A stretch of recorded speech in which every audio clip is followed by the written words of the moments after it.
Sí, sí, se lo escucha también. Perfecto. Muy bien, entonces vamos a desarrollar la presentación que tenemos programada para el día de hoy.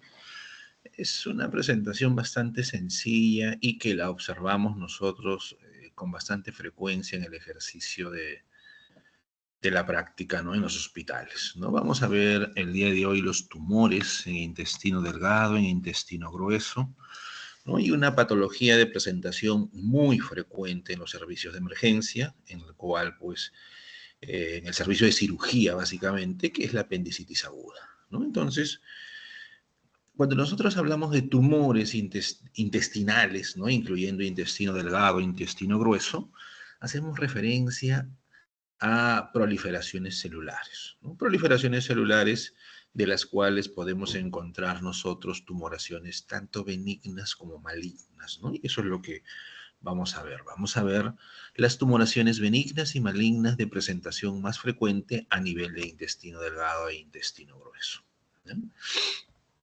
Muy bien. Una de las patologías que nosotros encontramos con bastante frecuencia a nivel intestinal y que dicho sea de paso recibimos, ¿no? De manera bastante voluminosa en las biopsias que se realizan por colonoscopía, ¿no? Incluso por endoscopía también, son los pólipos, ¿no? Y los pólipos, cuando nosotros hacemos referencia a este tipo de lesiones, ¿no? Son lesiones neta y completamente benignas, que las podemos encontrar en el esófago, las podemos encontrar a nivel del estómago, intestino delgado, intestino grueso, pero la zona de localización más frecuente donde nosotros podemos encontrar estas lesiones es en colon y recto, ¿no? Dentro de estos pólipos, nosotros lo podemos, el gastroenterólogo ingresa y nos hace la referencia de lesiones elevadas, ¿no? En el colon, que es la zona de presentación más frecuente, o si la encuentra en otras zonas también, y nos pone como referencia lesiones sésiles, ¿no? O pediculadas, o pólipos sésil, pólipos pediculados, ¿no?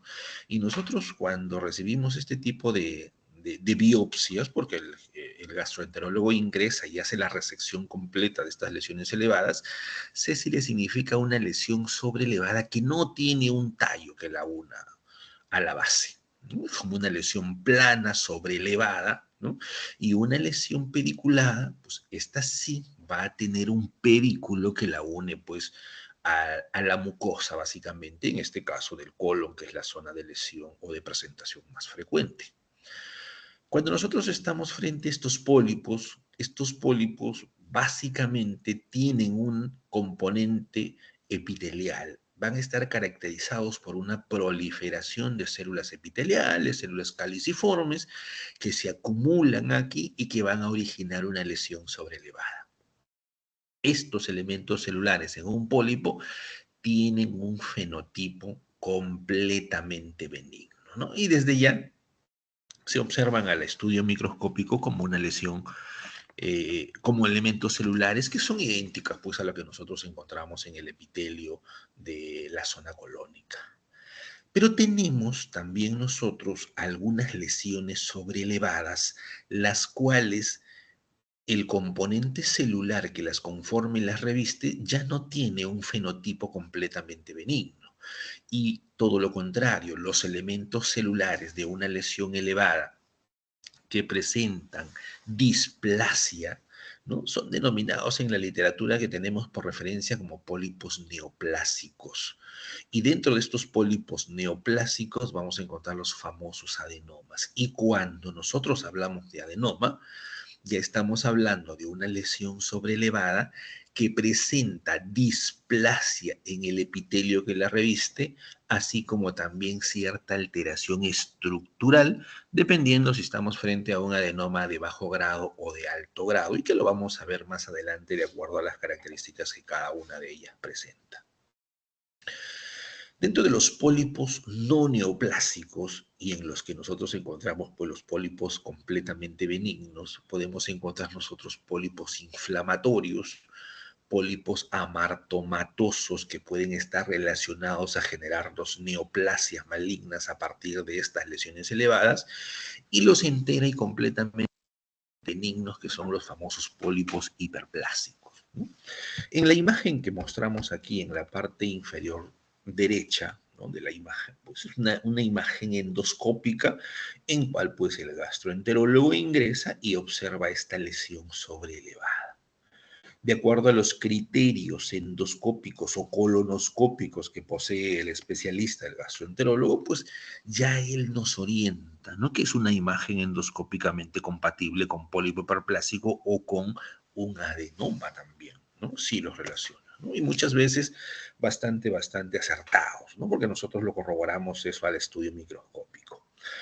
Dentro de los pólipos no neoplásicos o los pólipos que tienen completamente un fenotipo benigno, ¿no?, están estos pólipos hiperplásicos, y la denominación hiperplásica, como ya lo hemos visto en las clases anteriores, pues tiene una denominación completamente benigna y está relacionada a un aumento del número de células, ¿no? O sea, voy a tener una lesión sobreelevada, ¿no?, que los elementos celulares están aumentados en su número, pero que poseen las mismas características de las células epiteliales que observamos nosotros en la mucosa, ¿no?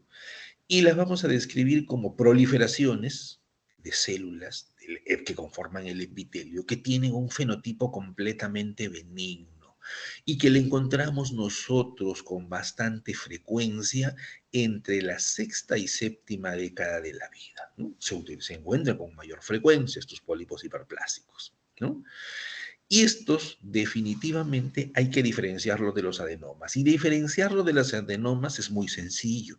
Acabamos de hacer y poner nosotros como referencia que las características citológicas de los pólipos hiperplásticos son idénticas al epitelio que posee la mucosa. Entonces, y en el adenoma hay displasia y cierta alteración estructural. Entonces, ahí no podemos tener inconvenientes al momento de establecer la diferencia entre un pólipo hiperplásico y un adenoma.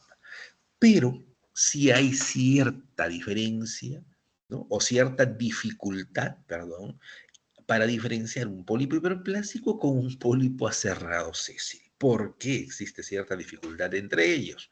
Porque un pólipo hiperplásico es una lesión elevada donde yo voy a encontrar aumento del número de células, ¿no?, con un fenotipo benigno, ciertas estructuras glandulares dilatadas.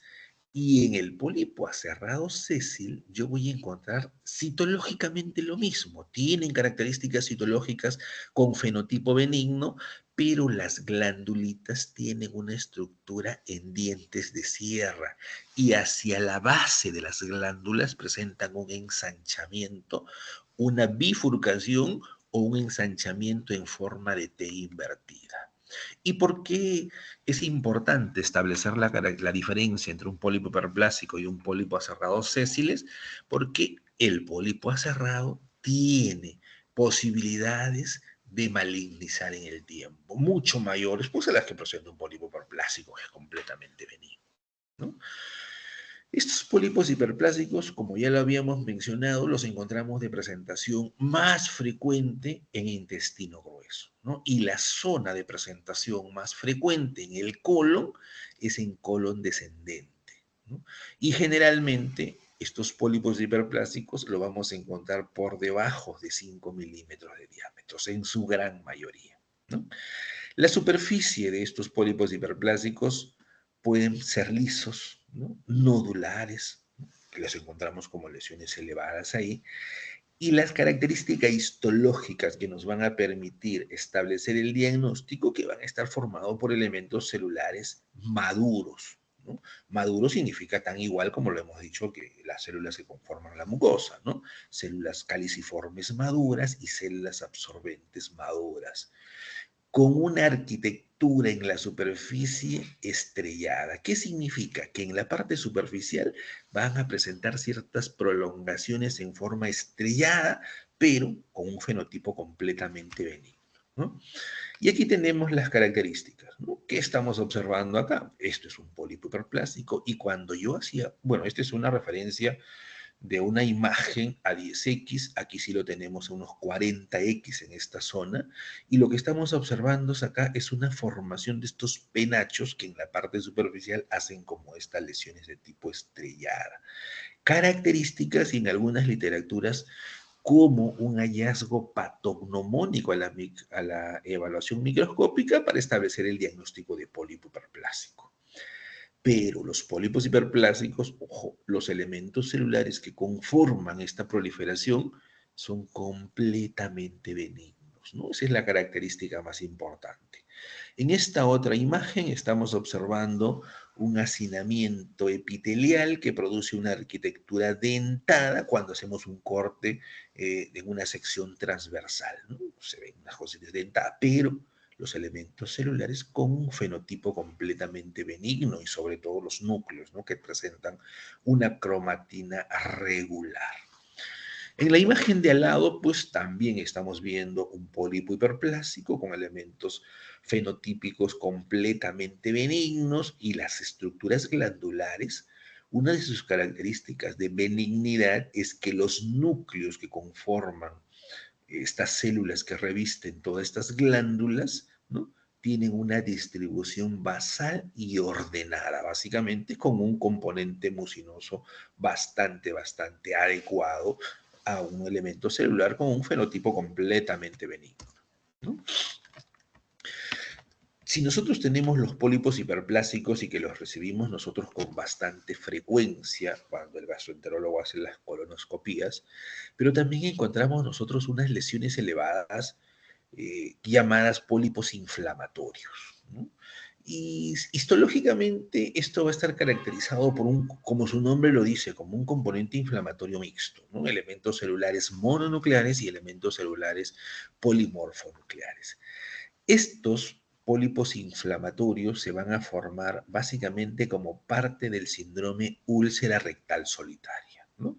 Aquí los pacientes presentan clínicamente una triada característica. ¿Cuál es? Presenta el paciente rectorragia, secreción de moco y una lesión inflamatoria de la pared rectal anterior. Vamos a ver nosotros que la causa subyacente es una alteración de la relajación del esfínter no rectal que crea un ángulo agudo en el repliegue rectal anterior y esto va a conducir a una abrasión recurrente y lógicamente desencadenar una lesión, una úlcera, pues en la mucosa rectal subyacente, ¿no? Estas lesiones al momento hacen una proliferación celular que va a causar cierta lesión sobreelevada y a esta lesión sobreelevada entrar en contacto con el material fecaloideo hace como cierta retracción formando pues estos famosos pólipos que va a estar caracterizado, como lo decíamos inicialmente, con un componente inflamatorio compuestos por linfocitos, compuestos por neutrófilos y que la superficie puede estar erosionada, ¿no? Y el componente celular, una hiperplasia, ¿no? De las células epiteliales, así como también una hiperplasia fibromuscular en la lámina propia que puede provocar incluso cierto prolapso en ello. ¿Cómo establecemos el diagnóstico? Muy sencillo, un pólipo con un infiltrado inflamatorio mixto y con una lesión ulcerada o erosionada en la parte superficial, ¿no? Pero el fenotipo, a pesar de tener un componente inflamatorio mixto y que es un componente inflamatorio mixto que se exacerba, que cicatriza, que se exacerba y cicatriza, el componente citológico es completamente benigno, ¿no? Y aquí lo tenemos, ¿no? Este es un pólipo inflamatorio. ¿Qué me llama la atención? Si yo lo evalúo como el anterior, en la superficie, miren cómo tenemos una erosión del epitelio. No veo un epitelio, es una lesión ulcerativa, pero los componentes glandulares en el interior tienen un componente citológico completamente benigno. Los elementos celulares que revisten estas glándulas son completamente benignas y la característica más importante es que entre glándulas y glándulas, miren, tenemos un componente inflamatorio muy grande, ¿no? A este momento es bastante difícil poder precisar si estamos frente a elementos celulares mononucleares o elementos celulares polimorfonucleares.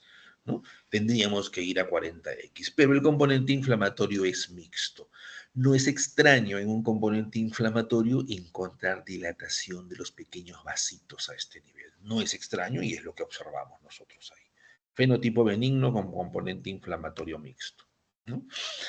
En este grupo de los pólipos no neoplásicos también encontramos los pólipos amartomatosos. Pero los pólipos amartomatosos aparecen de forma esporádica como componentes de síndromes genéticamente determina o adquiridos, ¿no? Algunos de estos síndromes tumorales se asocian a un mayor riesgo de cáncer, ya sea dentro del pólipo o incluso asociados a síndromes o a enfermedades sindrómicas que pueden desencadenar una patología maligna en áreas extraintestinales, ¿no? Tenemos aquí un cuadrito en el cual tenemos algunos de los síndromes de poliposis gastrointestinal. A la cabeza tenemos aquí a la poliposis juvenil, ¿no? Que es una de las patologías que afecta generalmente a niños, ¿no? Niños en promedios menores de 5 años asociados a mutaciones genéticas, ¿no? Que los tenemos aquí, ¿no? Mutaciones del SMAD4, alteraciones en el factor de crecimiento transformante beta y que van a producir en esta poliposis juvenil lesiones gastrointestinales, ¿no? Cuando nosotros estamos frente a estas mutaciones genéticas decimos que hay pólipos, pues una poliposis juvenil. Y tienen en estos casos, estas pólipos amartomatosos asociados a síndromes de poliposis gastrointestinal, un riesgo de malignizar, un riesgo de generar, de que estos pólipos generen adenocarcinomas, ¿no? Adenocarcinomas gástricos, de intestino delgado, de colon o de páncreas. Y pueden estar asociados, como lo dijimos anteriormente, a mutaciones extragastrointestinales y asociados, por ejemplo, a malformaciones congénitas o presentar acropaquias, estos pacientes con poliposis juvenil. Tenemos también el síndrome de Peutz-Jeghers. El síndrome de Peutz-Jeghers también en jóvenes, entre los 10 y 15 años de edad, de presentación bastante frecuente, asociados también a mutaciones genéticas y que pueden generar pólipos arborizantes, ¿no? Que tanto en intestino delgado, en colon, en estómago, y pueden estar asociados a generar adenocarcinoma de colon, ¿no? Entonces, cuando estamos frente a este síndrome, pueden evolucionar a una neoplasia maligna, por supuesto. Y en la parte final tenemos pólipos adenomatosos familiares, ¿no? Estos pólipos adenomatosos familiares, eh, los más frecuentes en niños, ¿no? También los podemos encontrar en ciertos grupos en pacientes de mayor edad, pero la característica y la mutación genética que encontramos en la gran mayoría de esta poliposis adenomatosa familiar es la mutación del gen APC. Y si nosotros recordamos esta mutación del gen APC, cuando hay una mutación del gen APC incrementa la beta-catenina. Al incrementar la beta-catenina favorece la aparición del gen MYC y la ciclina D1, ¿no? Que estos van a favorecer la proliferación celular aunados a mutaciones genéticas sucesivas como el KRAS y el P53, pueden terminar generando neoplasias malignas, o sea, estas poliposis adenomatosis familiar pueden terminar generando adenocarcinomas, ¿no? Entonces, estas pueden estar asociados a la generación de o al desencadenar neoplasias malignas, ¿no? Los pólipos neoplásicos, ya habíamos puesto por referencia iniciando la presentación de estos pólipos que presentaban ciertas displasias citológicas, así como también alteraciones estructurales, ¿no? Y aquí estamos hablando de los adenomas de colon, ¿no? Que son precursores de la mayoría de los adenocarcinomas colorectales. O sea, si yo estoy frente a un adenoma, esto podría en el tiempo generarme un adenocarcinoma, por supuesto, ¿no? Entonces el gastroenterólogo ingresa, ve lesiones elevadas, colonoscópica, compatibles con un adenoma, lo sacan y nosotros determinamos. Estamos frente a adenomas, ¿no? O algunas veces también pueden ellos sospechar de un adenoma, pero nosotros encontramos características histológicas en relaciones a pólipos hiperplásicos o inflamatorios, ¿no? Entonces, es importante establecer o quitar, extirpar estas lesiones, por supuesto, ¿no? Por supuesto, porque estos pueden convertirse más adelante en una neoplasia maligna, sobre todo los adenomas con displasias de alto grado. Porque los adenomas los encontramos nosotros con displasia, siempre con displasia. Displasias de bajo grado y displasias de alto grado, ¿no? Y vamos a ver las características de cada una de ellas, ¿no? Lógicamente a la microscopía, ¿no? Los adenomas son neoplasias epiteliales que van desde pólipos pequeños, a menudo pediculados, hasta grandes lesiones sésiles, ¿no? Y aquí lo tenemos. Estas son las características importantes para poder nosotros establecer y orientar los diagnósticos tanto de un adenoma con displasia de bajo grado y un adenoma con displasia de alto grado, ¿no? Nosotros recibimos estas lesiones sobrelevadas y lo evaluamos en la microscopía para determinar si estamos frente a una lesión de bajo grado o alto grado al estudio microscópico. Aquí tenemos las características. Como siempre lo he puesto yo por referencia en nuestras clases prácticas con los grupos que hemos, que han rotado, que están rotando, ¿no? Conmigo, para establecer el diagnóstico de una neoplasia maligna tenemos dos características generales. Una característica que es una alteración estructural, ¿no? Porque cuando yo observo una imagen a la microscopía, ¿no? Un preparado histopatológico, si yo veo una alteración estructural, yo tengo que sospechar de malignidad. Y cuando yo veo una alteración estructural, cuando pongo el microscopio a 5X y a 10X y me dicen, por ejemplo, esto es páncreas, y yo miro, observo e histológicamente no parece páncreas. O me dicen, esto es colon, y yo observo la microscopía y estructuralmente no parece un colon, ¿no? Hay una alteración estructural ahí. Y la otra característica para una neoplasia, para establecer una neoplasia maligna, es ya ir a 40X al estudio microscópico y determinar las características citológicas de los elementos celulares. Y más o menos eso es lo que hay que hacer también para establecer si estamos frente a un adenoma con displasia de alto grado o de bajo grado. Miren, nosotros tenemos que ver atipia citológica, ¿no? Y la atipia citológica va a estar caracterizada básicamente por displasia, una atipia que tiene displasia, pero que esas características de displasia no corresponden a un fenotipo de malignidad. ¿Y cómo es esta atipia citológica en un adenoma de bajo grado? Va a presentar el epitelio, acá lo tenemos el epitelio, núcleos alargados, acá los vemos ligeramente alargados, tanto en la representación esquemática como en el preparado histopatológico.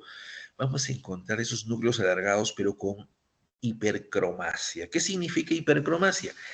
Que los núcleos tienen una basofilia intensa. Y esa basofilia intensa en la displasia y en la neoplasia maligna se debe pues a que hay mayor componente de ácidos nucleicos que permite la captación de la hematoxilina y le da esa característica hipercromática, ¿no?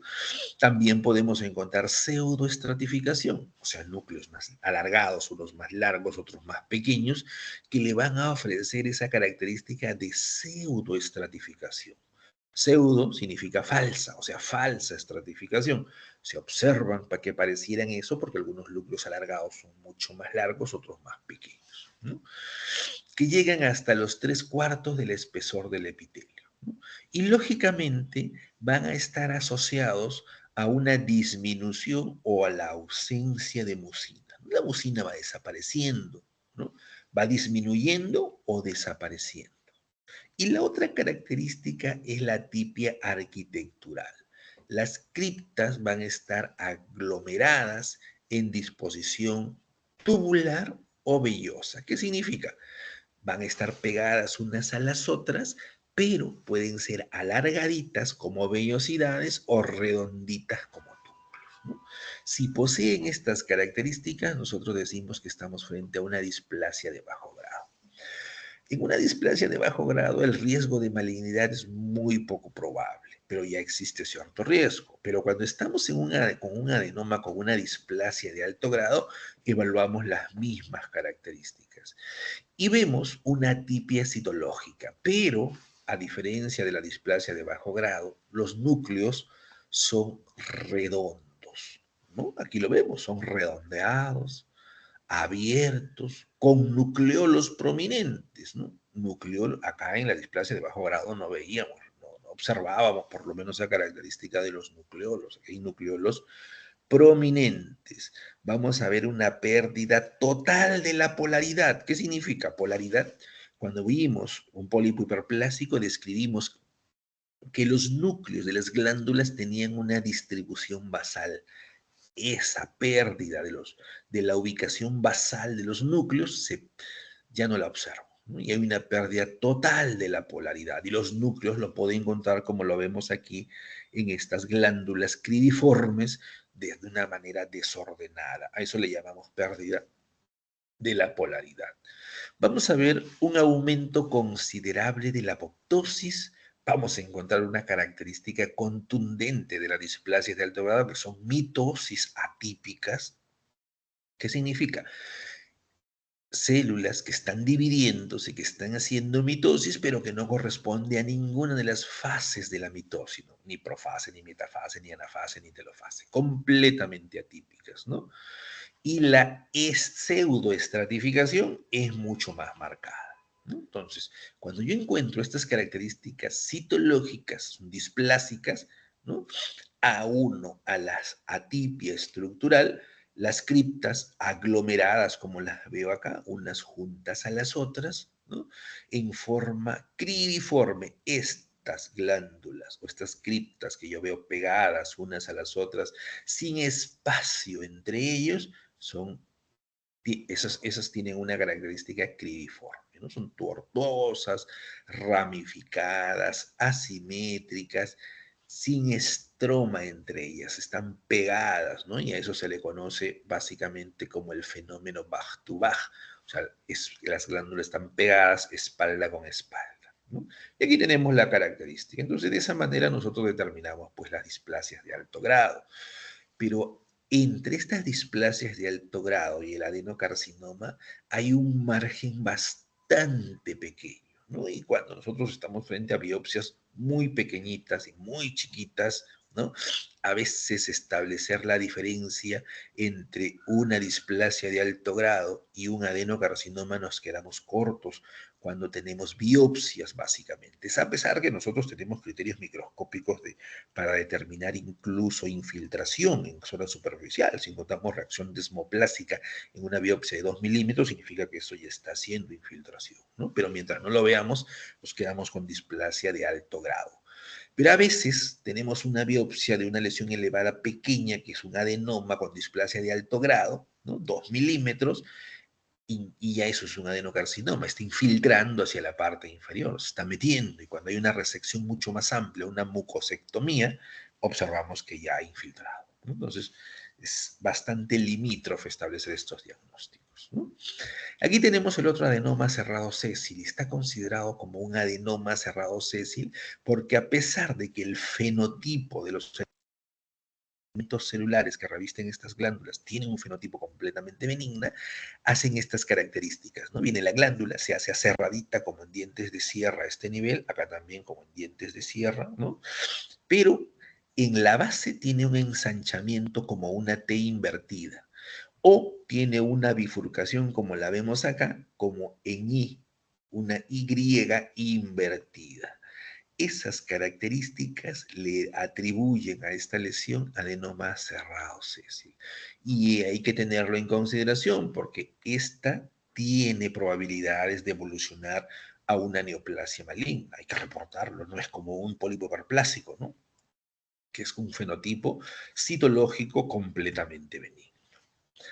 Y luego de ver los pólipos hiperplásicos o las lesiones benignas, posteriormente los adenomas que tienen elementos displásicos, ¿no? Tanto las displasias de alto y de bajo grado y de alto grado, y los adenomas aserrados sésiles, la secuencia es el adenocarcinoma, ¿no? Y el adenocarcinoma es la neoplasia maligna de presentación más frecuente en intestino. Y en intestino delgado lo encontramos de presentación más frecuente, ¿no?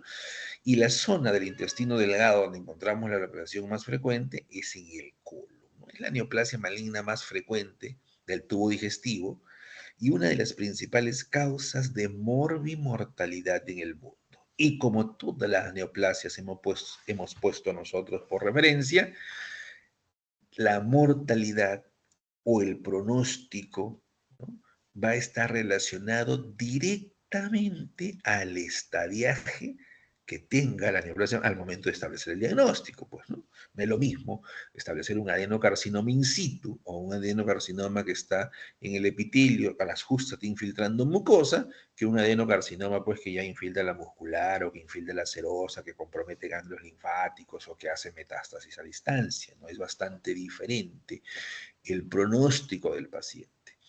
Y tener una característica bastante en cuenta, que los adenocarcinomas de localización en colon generalmente muchas veces son asintomáticos, no ofrecen síntomas, ¿no? Y el paciente se establece el diagnóstico ya cuando tiene una neoplasia maligna en estadios avanzados y eso le ofrece pues un pronóstico bastante malo, ¿no? Las neoplasias de colon, pues, básicamente hacen metástasis, infiltran ganglios linfáticos o metástasis a hígado, ¿no? Y eso básicamente por el drenaje venoso. Pero las neoplasias malignas de recto, esas no pasan a la circulación portal y de acuerdo a su drenaje venoso hacen metástasis directamente a pulmón, ¿no? Y eso básicamente por las características anatómicas, ¿no?, propias de ello, ¿no? ¿Cómo se forma una neoplasia maligna? Dos vías, ¿no? Una vía del MSI y otra vía es de la vía del APC beta-catenina, ¿no? Entonces, la más frecuente, el 80% de las neoplasias malignas están dados por la secuencia adenoma-carcinoma, ¿no? ¿Y qué es lo que pasa aquí? Aquí, generalmente, miren, aquí tenemos en una representación esquemática, esta es la forma de generación más frecuente de neoplasias malignas. Aquí tendríamos en la representación esquemática un colon normal, pues, ¿no? ¿Qué es lo que va a pasar? En estos colon normales existe una mutación del gen APC. Y cuando hay una mutación del gen APC, esto va a tener una influencia directa sobre la beta-catenina, ¿no? La beta-catenina, cuando mute el APC, va a incrementarse la beta-catenina.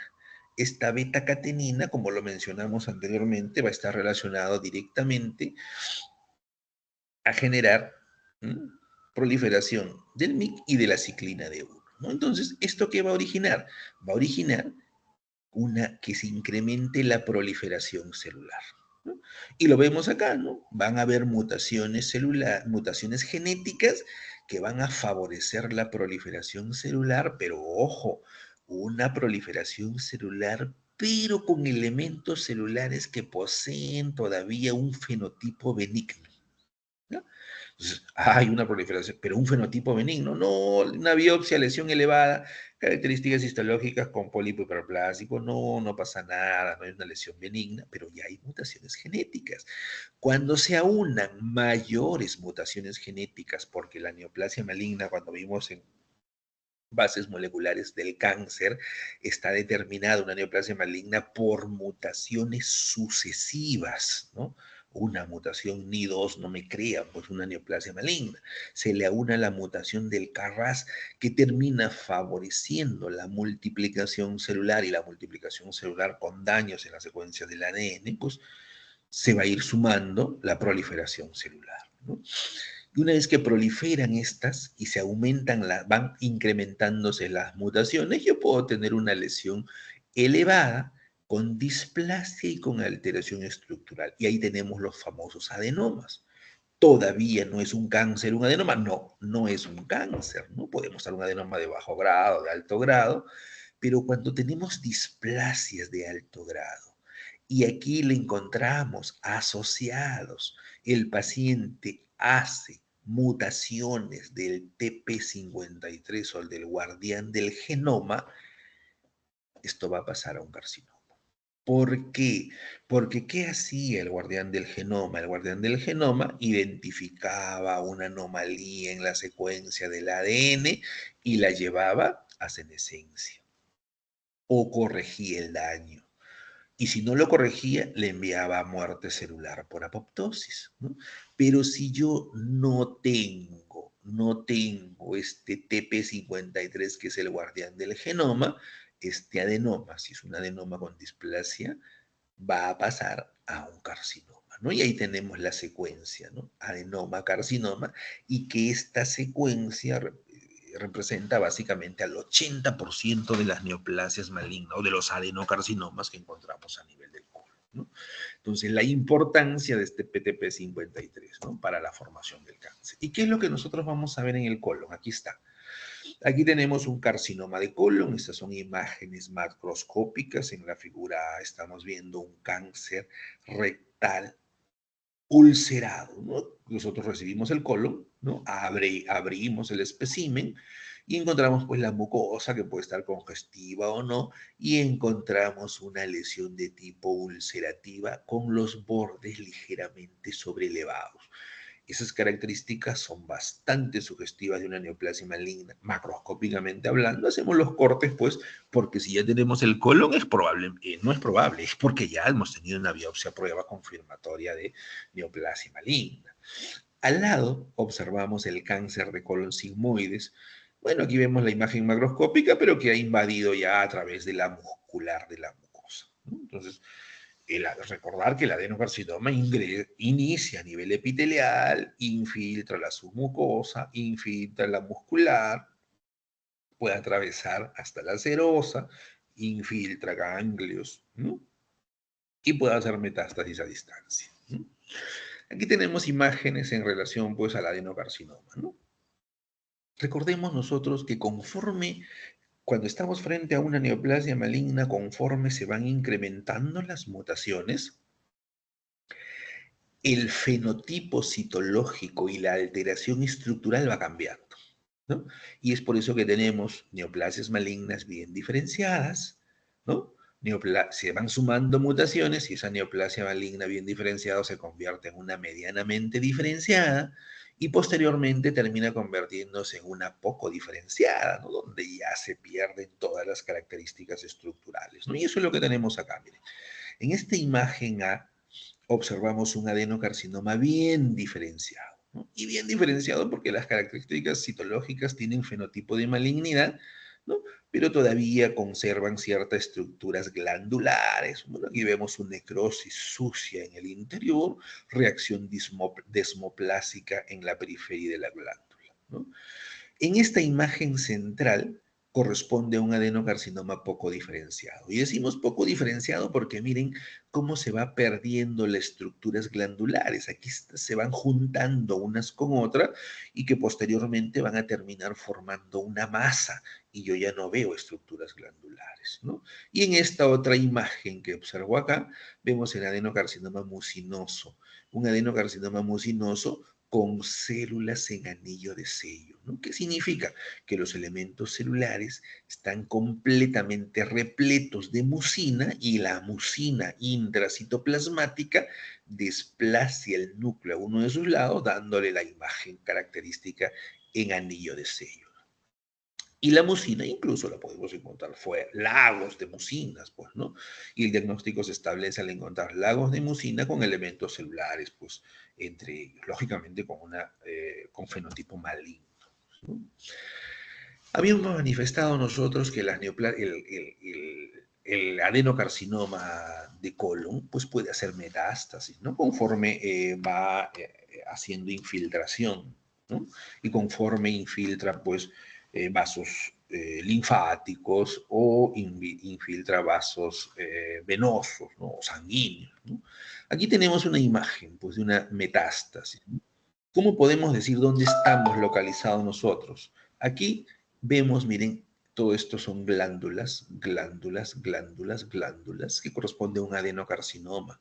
Es un adenocarcinoma de colon que está en un ganglio linfático, porque estos son linfocitos, todos estos son ganglios linfáticos, linfocitos, linfocitos, linfocitos, son ganglios linfáticos, ¿no? En este otro lado tenemos pues una metástasis en pulmón, ¿no? Parénquima pulmonar, acá está la pleura y vemos un nódulo que ha llegado a pulmón. hacen este tipo de metástasis, por supuesto.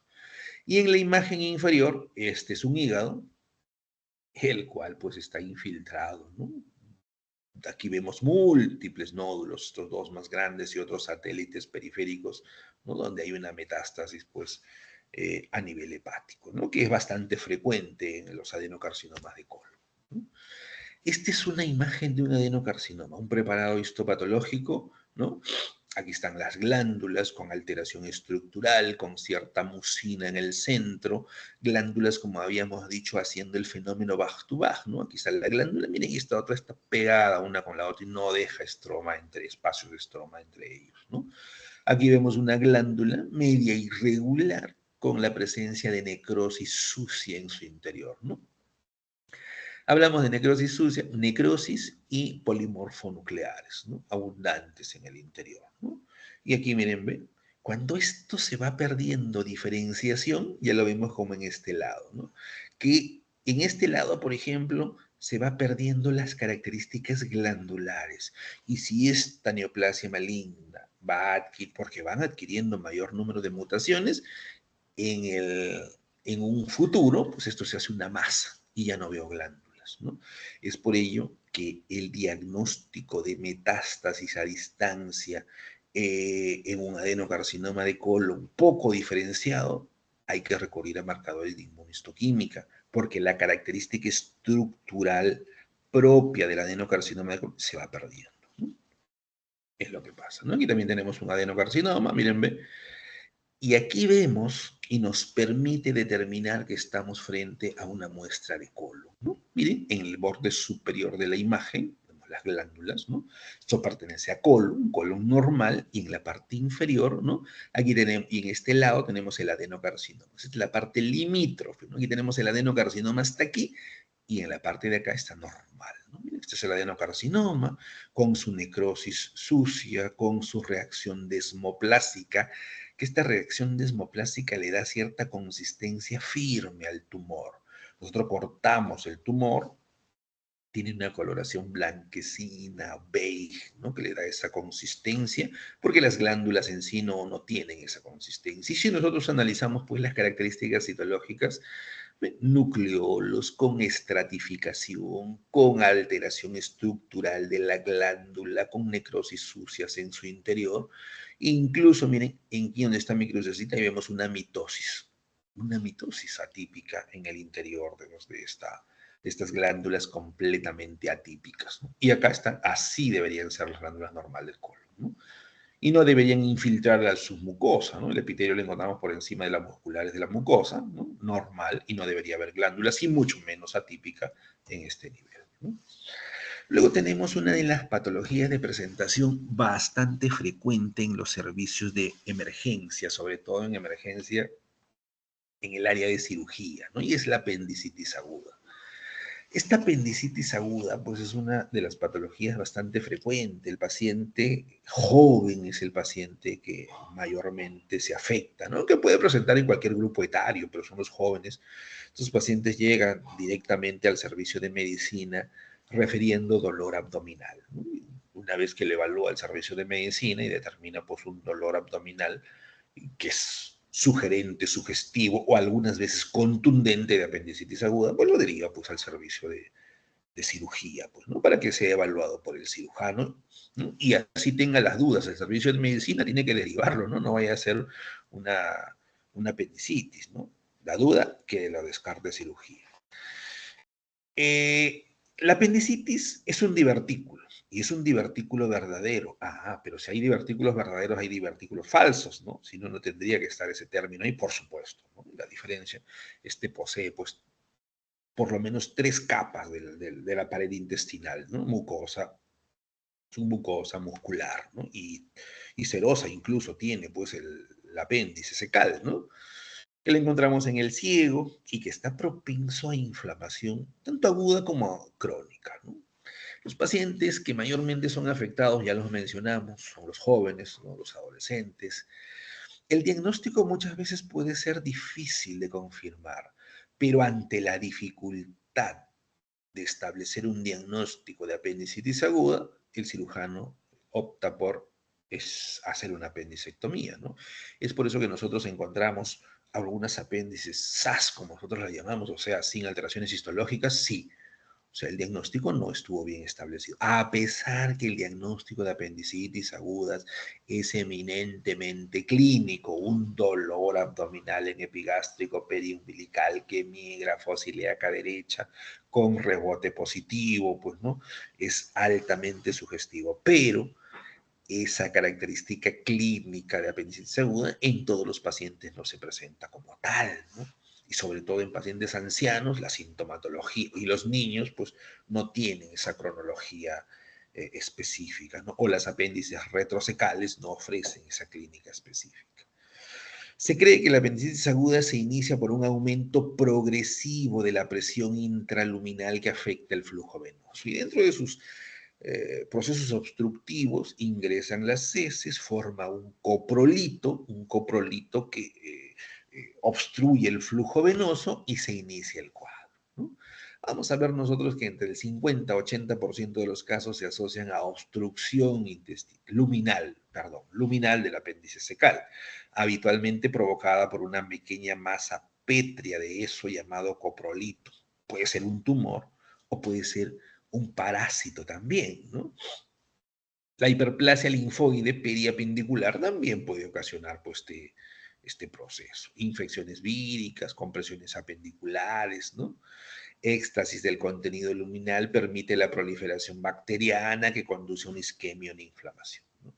Pero esas son lo que nos puede generar pues una apendicitis aguda, ¿no? Y aquí tenemos la evolución, desde un apéndice normal a un apéndice congestiva o catarral de 0 a 12 horas, de 12 a 24 horas supurativa o flemonosa, de 24 a 36 horas gangrenosa y necrótica, y de ahí ya sigue pues la perforación, una vez que se gangrena se perfora el apéndice.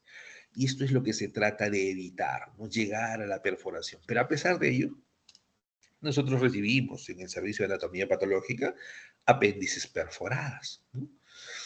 Bueno, aquí está, a la macroscopía, pues, se abre y se encuentra pues, un coprolito en el lumen. Otra de las características macroscópicas, aparte de congestión, fibrina, perforación que encontramos nosotros, dilatación del lumen apendicular, encontramos nosotros en las apendicitis con mucha frecuencia material fecaloideo, ¿no? Cuando nosotros vemos material fecaloideo, este es una apendicitis, ¿no?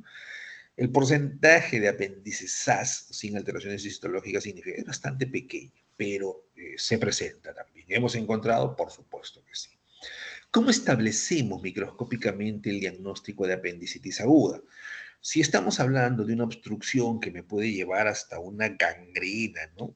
Vamos a encontrar infiltrados inflamatorios. Infiltrado inflamatorio agudo, polimorfonuclear, que puede estar, que lo vamos a encontrar en la mucosa, en la submucosa, podemos encontrar acúmulos linfoides o presencia de nódulos o folículos linfoides, y podemos encontrar infiltrado inflamatorio en la muscular de la mucosa, incluso pues hasta la serosa.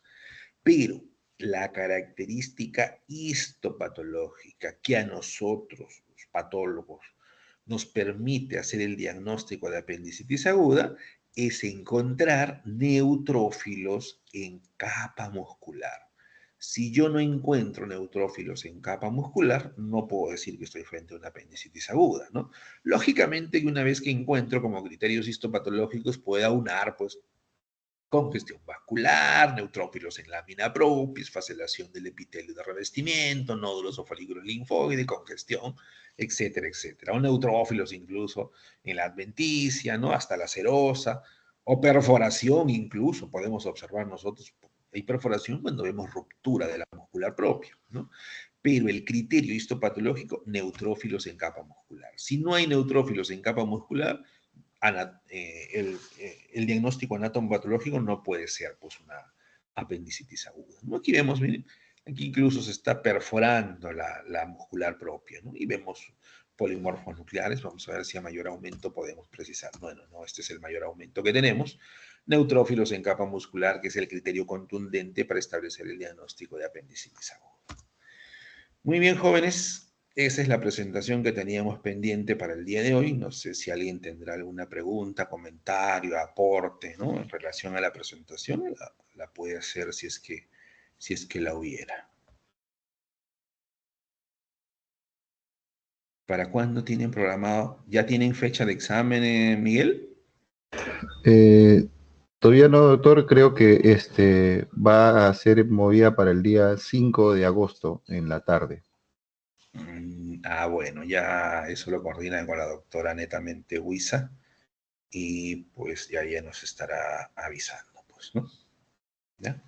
Sí, doctor, muchas gracias.